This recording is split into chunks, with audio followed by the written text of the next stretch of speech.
We value sharing insights and exploring great books from around the world. Hello, this is Sally's Book Talk. Today's book for you is What I Learned from Parisian Ladies. Before we dive into this book, let me paint a picture for you. A girl is sitting in the living room on a soft antique armchair, reading a book. An empty coffee cup rests in front of her, and all the windows are wide open. The gentle evening breeze of Paris drifts in, making everything feel so cozy. On a low table nearby, an old-fashioned record player is spinning, playing some lovely classical music. At that moment, she closes the book, stands up, adjusts the strap of her elegant silk nightgown, gathers her soft, styled curls into a bun, and gets ready to clean up the coffee cup.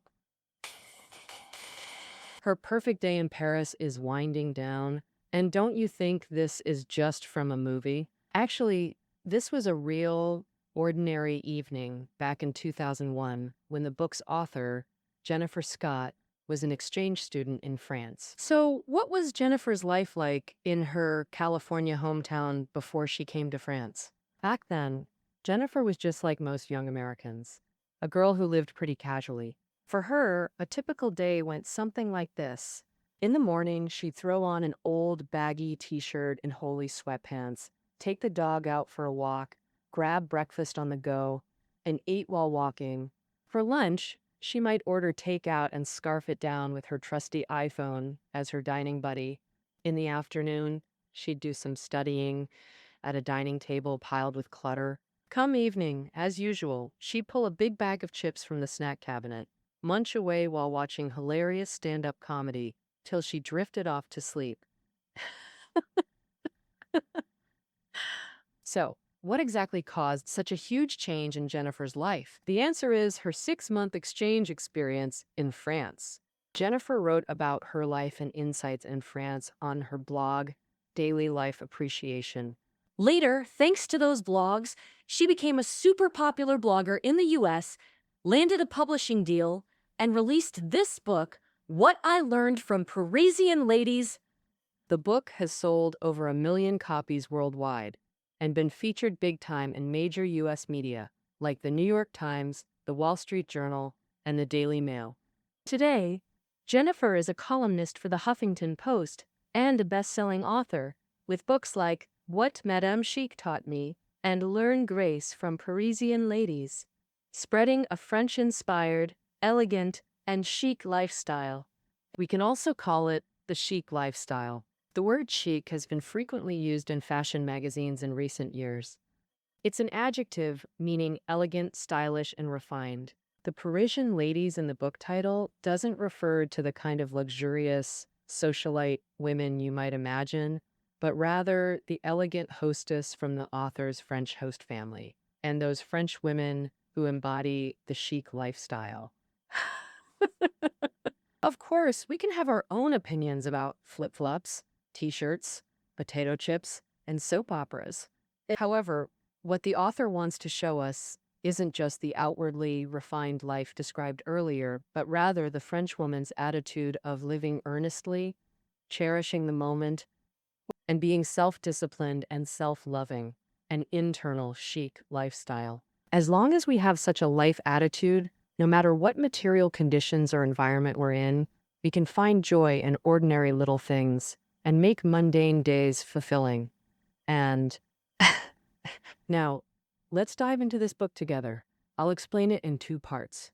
First, the chic daily life of French women. Second, the chic self-attitude of French women. When Jennifer was an exchange student in France, she first noticed this from the elegant landlady of her host family and the French women she encountered. She observed significant differences in their daily routines. She documented the chic daily life of French women in 4 aspects for us. First, of course, we start with food because food has always been indispensable for a good life. So, do you truly enjoy food like French women? Maybe you'd say, who doesn't know how to eat? The author also felt that she never lacked good food in her life. She liked all the things American young people enjoy: steak, burgers, chocolate fries, but often felt guilty after eating too much high-calorie food. American young people also don't believe that enjoying food requires a fixed time or place, so eating while walking, Sitting on the couch or in bed is common. Besides meals, America has an incredibly rich variety of snacks for people to choose from. However, after living in France for a while, the author discovered that French women's attitude towards food, their way of enjoying it, and their approach to snacks are all very different from Americans. First, French women approach food with a relaxed and joyful attitude. They almost never say things like, "Looks like I'll have to hit the gym tomorrow," when facing a delicious meal, let alone counting calories or worrying about love handles. Such an anxious mindset undoubtedly affects how people experience food. At the hostess's home, their breakfast usually consists of toast with natural butter or homemade jam, fresh fruit, coffee, or tea. Lunch and dinner often feature fish, eggs, dairy, ham cakes, salads, roast chicken, beef, and stewed oranges. They always enjoy dessert after meals, like homemade strawberry pie, and always finish perfectly with cheese. Facing such feasts daily, the author was initially hesitant, of course, because she feared gaining weight. Strangely, she noticed the hostess and her family all had well-proportioned figures with no overweight members, so she let go of her concerns and fully enjoyed the food. As it turned out, she didn't gain weight. Why? I'll address that question later. Thus, she concluded that being neurotic and overly worried about food at the table isn't just inelegant, but also creates mental stress that's unhealthy. To truly enjoy food, we must first change our attitude toward food. Food isn't bait luring us into obesity traps, but rather the beautiful enjoyment we deserve as human beings. We shouldn't deprive ourselves or feel conflicted when facing delicious food. Instead, we should relax, savor different wonderful flavors, and satisfy both body and mind.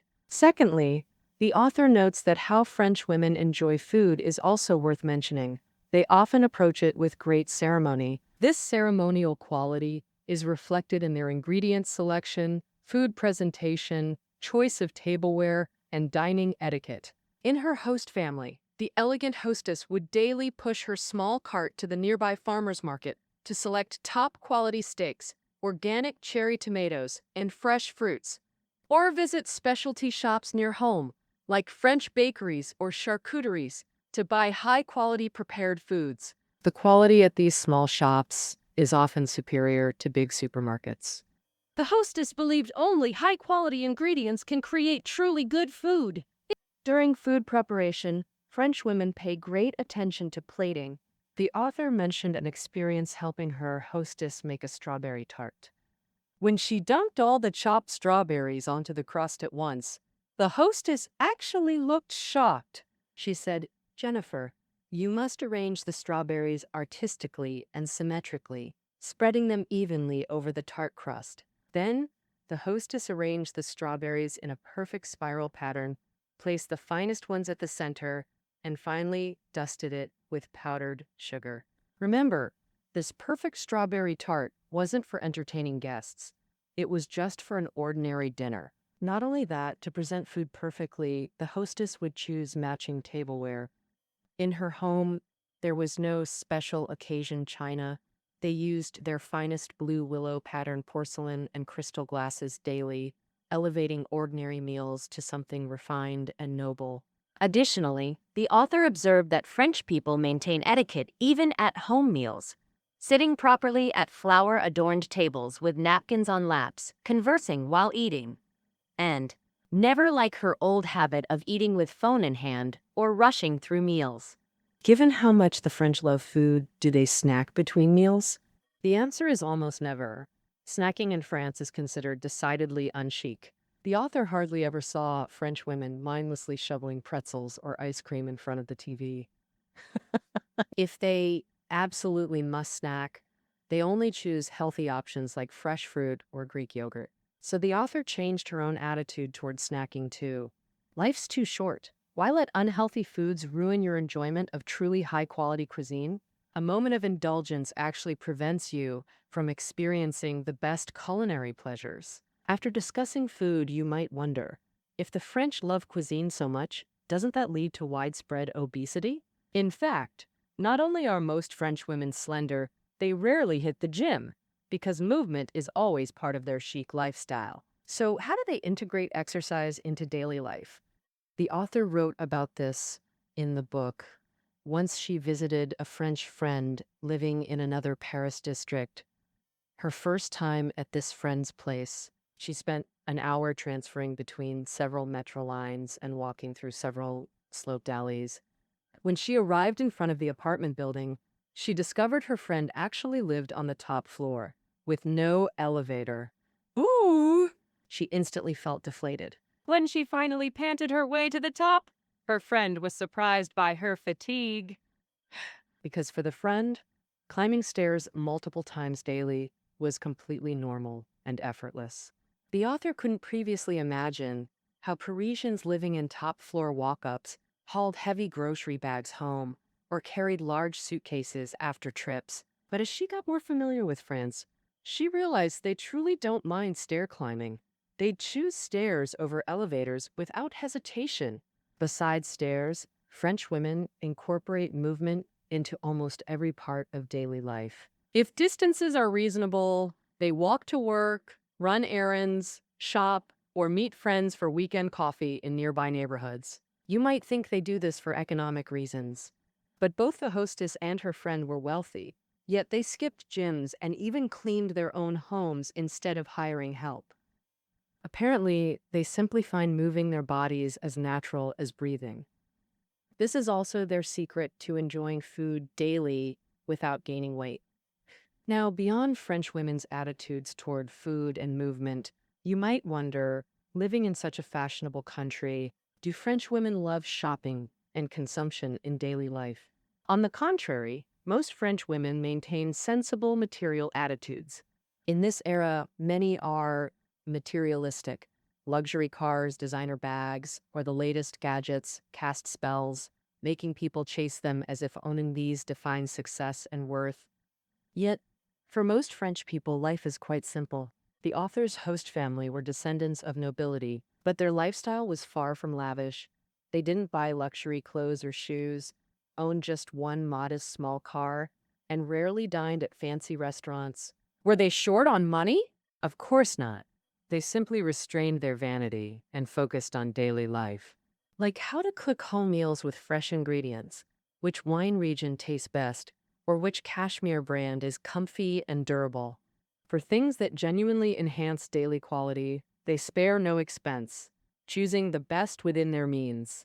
So how do French women cultivate taste and shop rationally without being led by brands and ads? The author learned from her hostess, use what you consider best daily. Best doesn't mean most expensive. It could be grandma's exquisite embroidered cushion or wedding gift Turkish coffee cups. Maybe you've stored these away for someday, out of cherishment. Well, start using them now. Only by regularly using your best can you develop discernment for quality. Then you can select the finest items across all price ranges. You'll be free from material traps and brand definitions, living luxuriously without overspending. Hearing this, you might think French women's routines seem dull, unromantic, repetitive. Like many, cooking, cleaning, working, exercising, budgeting daily. Yeah, we're like Sisyphus from Greek myth, endlessly pushing that boulder uphill just to watch it roll down. This Sisyphus dilemma faces us all, French women included. So how do we keep passion alive in monotonous routines? The cheekest French answer: find joy in small things, escaping Sisyphus's trap. The author describes her hostess's daily life in the book. To make family breakfast, she rises at 5:30 daily, puts on a lovely blouse, turns on the radio, and brews coffee while listening to her favorite show. After breakfast, she would push her little shopping cart to nearby stores to buy ingredients, then come back home to handle some part-time work and prepare lunch for her family. The author felt the hostess's life was incredibly simple and repetitive, but the hostess never complained because for her, even though the tasks were the same, the daily joys were different. The programs she listens to every day are different. The meals she prepares are different. And going to the store is endlessly fun. Picking out the freshest strawberries of the day or buying a new brand of cheese. Both bring happiness. In fact, no one's life can be constantly thrilling and full of surprises. Our daily lives are always repetitive and even a bit boring. Instead of complaining, why not learn from French women and enjoy those quiet moments alone while making breakfast early, noticing the kids' noise and partners nagging? Notice the little smiley face at the end of an email? That's kindness and goodwill from others. You can even copy Amélie, the heroine from the French movie Amélie, who sticks her hand into a supermarket rice bag to feel that unique touch and secret joy. If you learn to find different joys in the mundane routines of daily life, you break free from the Sisyphus dilemma. Even if you have to stay home long term due to a pandemic, you can adjust your mood and avoid being controlled by negative emotions. At this point, the author has finished sharing her observations of French women's daily lives during her half-year exchange in Paris. She believes French women live so chicly because they truly enjoy food and weave exercise into their daily routines. They also have sensible attitudes toward material things and are better at finding joy in little, unnoticed moments to resist the Sisyphus dilemma. As she got to know her French friends better, she noticed that French women not only live chicly, but their attitude toward themselves is also chic. Now let's follow the author to explore French women's chic self-attitude. The self includes two aspects, the external self and the internal self. First, let's look at French women's attitude toward the external self, living in one of the world's most fashionable countries. Women here have a very clear attitude toward the external self. They must create their own unique style. So how do they do it? The first thing to do in creating your own unique style is to find your style. Actually, before coming to France, the author never knew what her own style was. Opening the wardrobe, she had everything from preppy style, Chanel-inspired elegance, casual wear, to even bohemian outfits. About this, the hostess first advised, don't wear clothes that make you uncomfortable, even if they have special meaning, are made of premium materials, or are luxury brands. Secondly, she suggested people carefully experience which style makes them feel most comfortable and confident when worn, and quickly label themselves. For example, mature, elegant, casual, sporty, simple and neat, etc. For instance, her own label is conservative classic, so all her outfits are simply designed but high-quality cashmere sweaters, aligned skirts, and comfortable flats. Another example is the friend the author visited, whose label is bohemian, so she wears sleeveless or three-quarter sleeve tops with full skirted skirts year-round, a style that makes her very charming. Once we find our own style, we'll never be led astray by so-called fashion trends or others' varied opinions, nor rush to buy clothes on sale that don't match our style at all. And we won't keep those clothes gathering dust in the wardrobe for years that don't suit us at all.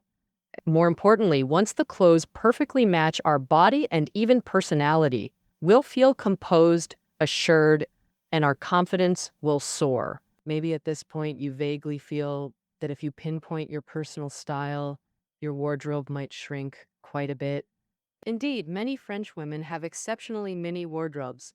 Each season, their wardrobe can only hold about 10 core pieces. In building a mini wardrobe is another secret for French women to create their unique style. And Margaret, The author will never forget the panic when she dragged two oversized suitcases stuffed with clothes into her host room and saw that mini independent wardrobe. she once thought it was because the hostess's house had limited space. But soon, she knew it wasn't, because she found that no matter how big or small the house, French women's wardrobes are always that mini. Strangely, French women remain very charming even without a lot of clothes. Why is that? The author summarized these reasons. First, French women never feel embarrassed about repeating outfits. As long as the attire is appropriate, they appear confident and elegant. Second, because they buy fewer clothes, French women demand high quality, making every piece look valuable.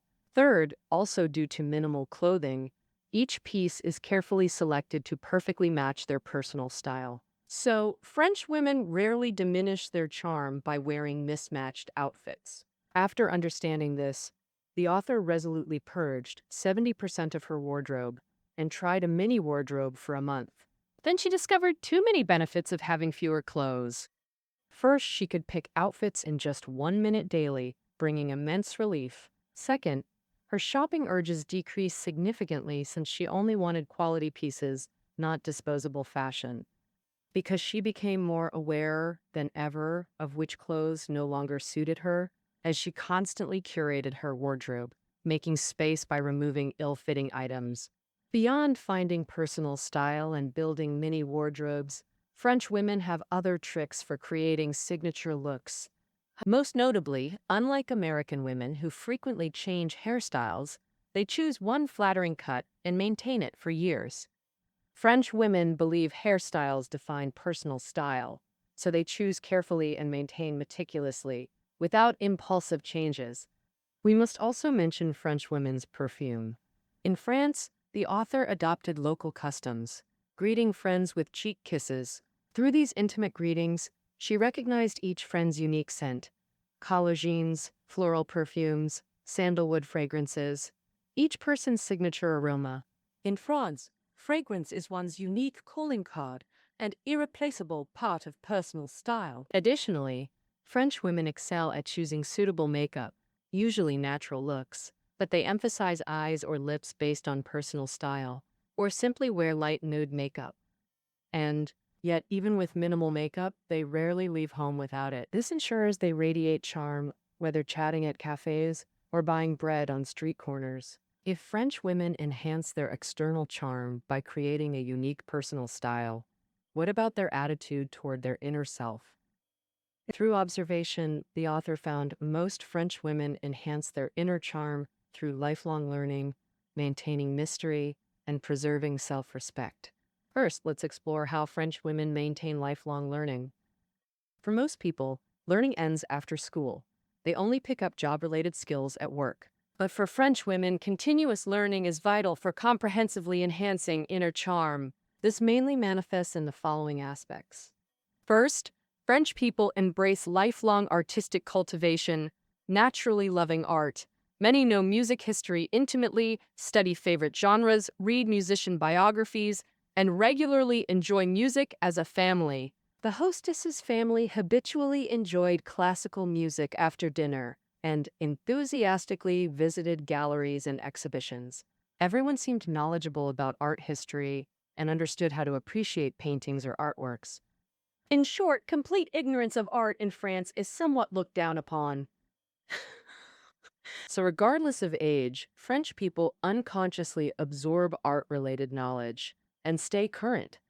Second is the French reading habit. The author mentions an anecdote. In California, discussing philosophy or poetry at parties gets mocked as pretentious. But in France, dinner parties thrive on cultural and artistic discussions. The most common question asked was, "What are you reading right now?" Indeed, the author never saw the hostess watch TV or browse tabloids. She was always reading books or newspapers.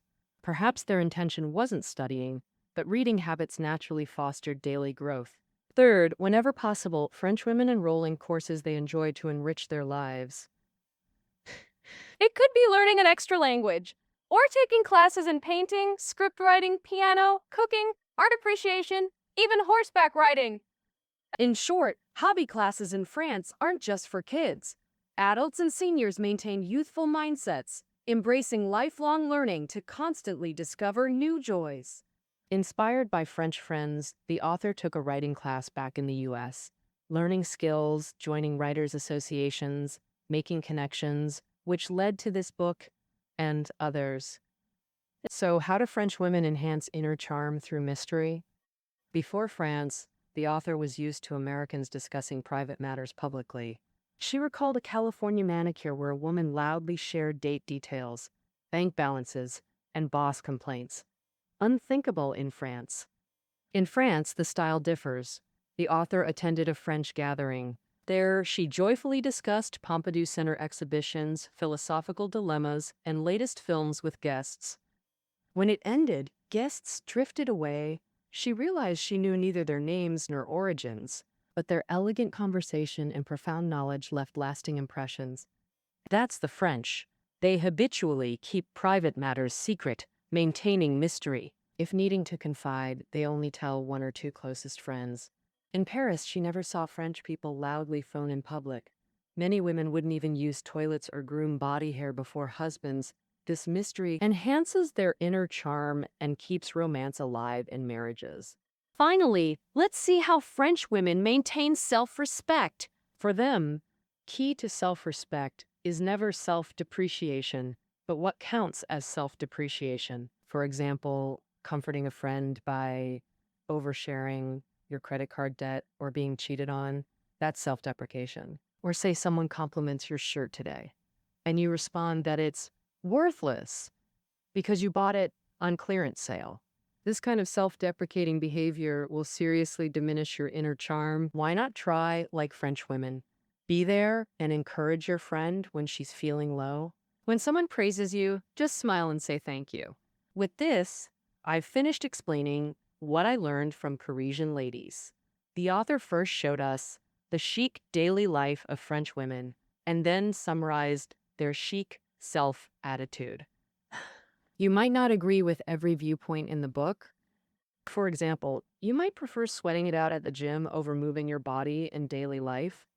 You might enjoy constantly changing your image rather than sticking to your exclusive style, and that's totally fine. What matters is whether you're pushing that boulder uphill in pain today or noticing the gentle sunlight and breeze along the way, affirming your own efforts. If you can learn to cherish yourself like French women, live in the moment, take every life detail seriously, and find joy in simple little things, then you might find even mundane everyday routines becoming adorable. Instead of drifting through each day aimlessly, start living earnestly from today. This might also be the author's original intention for writing this book. All right, that's the end of our interpretation of what I learned from Parisian ladies. Reading notes are below the audio. We'll see you next time.